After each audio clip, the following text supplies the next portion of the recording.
ఒక మంచోడిని ఈ కాలం తొక్కేస్తుంది, ఒక మంచోడిని ఈ లోకం తొక్కేస్తుంది. ఈ మనుషులు మోసం చేస్తారు.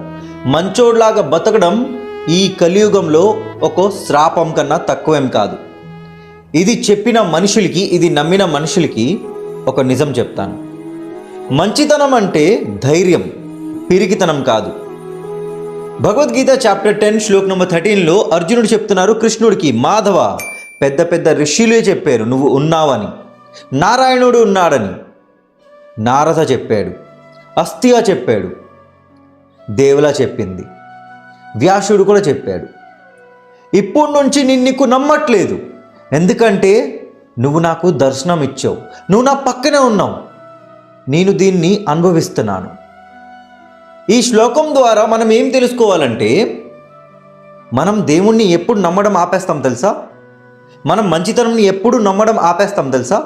మనం ఒక్కసారి దాన్ని అనుభవించిన తర్వాత.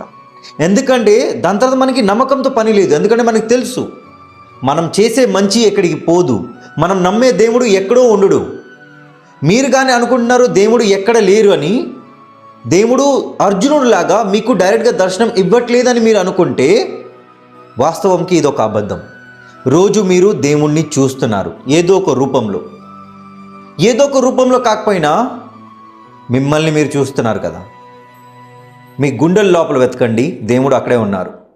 దేవుడు అంటే ఏదో ఒక ఎంటిటీ, ఏదో విగ్రహం కాదు, ఒక నమ్మకం, ఒక జ్ఞానం, మనం తెలుసుకోవాల్సిన జ్ఞానం. అందుకే దేవుడు ఏంటన్నారంటే, నన్ను నమ్ము, నేను చెప్పిన మాటల్ని పాటించు, నేను చెప్పిన ధర్మంని పాటించు, నేను చెప్పిన కర్మంని పాటించు, నీ ఫలితం నీకే దక్కుతుంది. ఇంకెవడు నీ ఫలితం తీసుకొని వెళ్ళలేరు. సో ఒక మంచోళ్లాగా బతకడం కష్టమే, కానీ ఒక మంచోళ్లాగా బతకడం అనేది ఒక ధైర్యం. నేను మంచోడిని, నాకు ఎవరు ఎంత నిందలేసినా ఏ చెప్పినా నా దృష్టిలో నేను మంచోడిని. కానీ మంచోడంటే పిరికైన వాడు కాదు. మంచితనం వేరే, పిరికితనం వేరే. కొన్నిసార్లు మంచితనం కూడా చెయ్యెత్తుతుంది. ఇది అర్థమైన రోజు మళ్ళీ మాట్లాడదాం.